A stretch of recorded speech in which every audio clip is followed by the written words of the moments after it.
Google just dropped a massive update into NotebookLM, which is going to be a complete game changer for anyone who's already using NotebookLM or anyone who's about to get into using it. And if you've seen my previous NotebookLM tutorials already and you liked those, then you're going to be really excited about this. But let's back things up a little bit, just in case you're not familiar with NotebookLM already.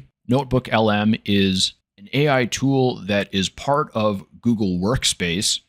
So you can access NotebookLM on a free Google account, although I'm not sure which features are and aren't available on the free version.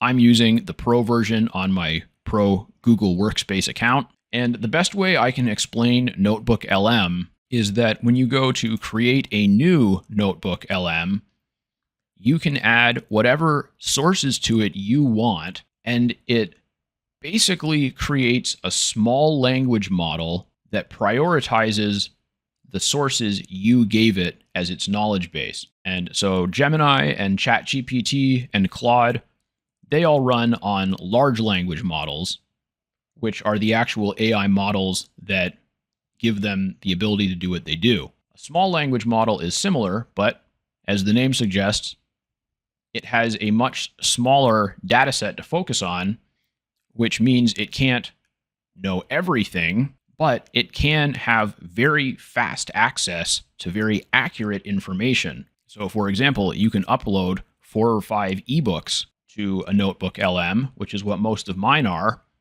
and then you can immediately compare the information and analyze it across all of the sources just by typing a prompt, or just by using one of these presets to generate an audio overview or a slide deck. And I've done 2 or 3 previous NotebookLM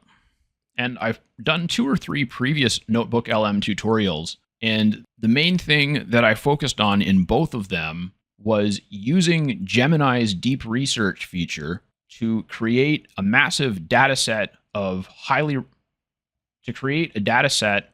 recent, highly relevant information on a topic, and then put that information-dense document into NotebookLM in order to generate resources that were easier to learn from, such as a mind map and an audio overview, slide deck, flashcards, infographics. You can generate all that stuff really, really quickly with NotebookLM. And previously, I was using the deep research in Gemini to put together all the information that I wanted, and then using NotebookLM to synthesize it and put it into an easy to learn format.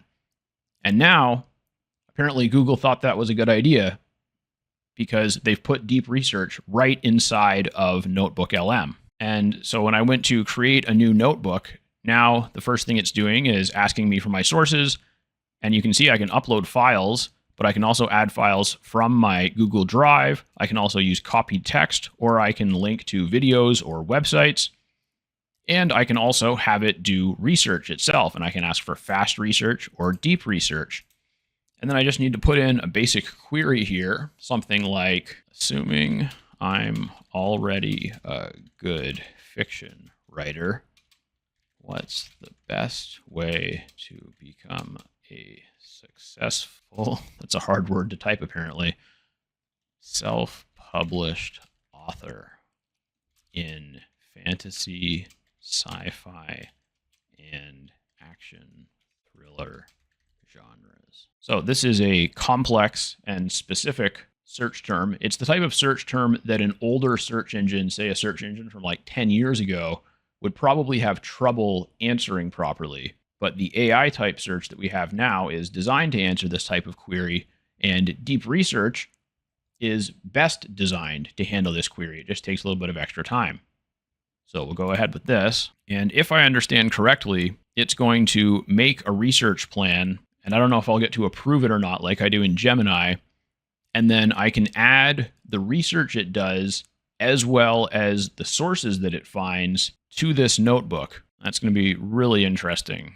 So I'm waiting for that. I'll add a title, call it self-pub. I'm going to call it self-publishing, but might as well just call it self-pub. And just to briefly take you through the main features while we wait for this to load in, once you've added all your information and NotebookLM has synthesized it, then you can interact with it here in a chat the same way that you would interact with Gemini or ChatGPT, although it takes a lot longer to reply than those do.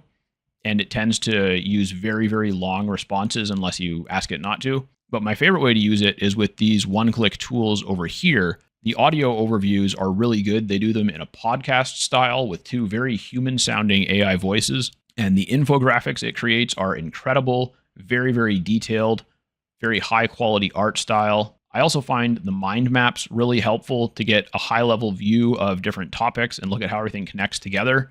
And I know that some people find like quizzes and slide decks and flashcards really helpful.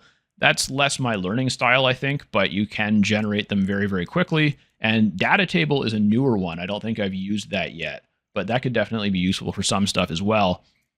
And once everything's loaded in, then these won't be grayed out anymore.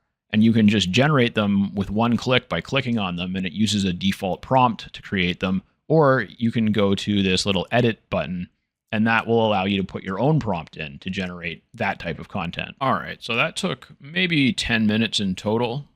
I didn't really specifically time it. And as far as I can tell, it looks like it created a PDF report based on 39 sources. And so I just clicked on it there, and it's opened it up here. We've got my prompt at the top, and then this is the title of the PDF, and I can check whether I want to import it or not. And then this appears to be a preview of the PDF, and we have all the sources cited. And there's a few that I'm going to remove because they're not really relevant. We've got just like best newsletter platform, best email marketing platform, which isn't really what I'm talking about. I'm not talking about what's the best software to help you sell books as an author. I'm talking about what do you need to do in order to write and produce books that are going to be successful. And obviously, email marketing can be a part of that, but it's not that big a part of it. All right, I think the rest of these are pretty good. So I'm going to import all of them. We've got the report as well as 35 sources. And now it's synthesizing them, and it went through most of them really quickly. You can see they're checked off here once it has understood all or most of the information. And I'm assuming it's kind of discovering new information on those pages as it checks it off, and then it keeps loading.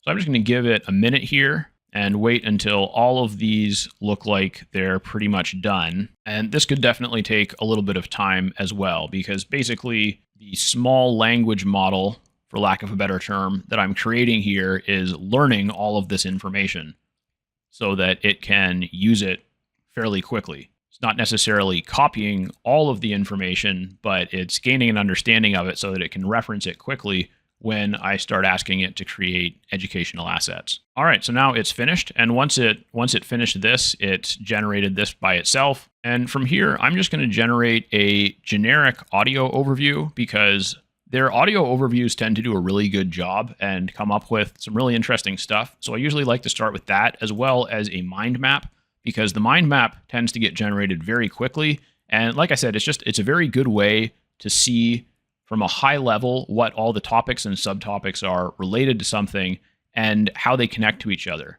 And I'll show you what it looks like right here because it's very quick to create. So we've got the sci-fi and fantasy publishing and marketing as the main topic. Then we have publishing models, book design and cover trends, marketing strategies, author resources, and success factors. And if I open up success factors, we've got writing in series, professional editing, on-genre branding, and consistent backlist. These are definitely things that I've heard successful authors talk about. We look at publishing models. We've got indie, traditional, and rapid release model, which I'm guessing is a type of indie publishing. And you can break into each of these topics from there. And another really powerful one that is just a little bit more difficult to use is reports. So if we click on report, it has a number of one-click reports that I can generate. These are just standard ones, and it's going to load a few more suggestions based on the type of information. And so you can use any of these, including creating your own custom prompt for each of them, or you can completely create your own by just clicking that. And you can choose your language here and then put any prompt that you want right here. And this is seeming really cool to me. I'm going to have to try this a few more times in order to get it working as well as it works when I do the research first and then add it myself. But I do really like the fact that they're adding this. So check it out. Whether you've used NotebookLM before or not, they just added the deep research feature and it's working quite well from what I can see. And let me know in the comments if you want to see another more in-depth tutorial with this tool and this feature, or anything specific that you want to see me cover there.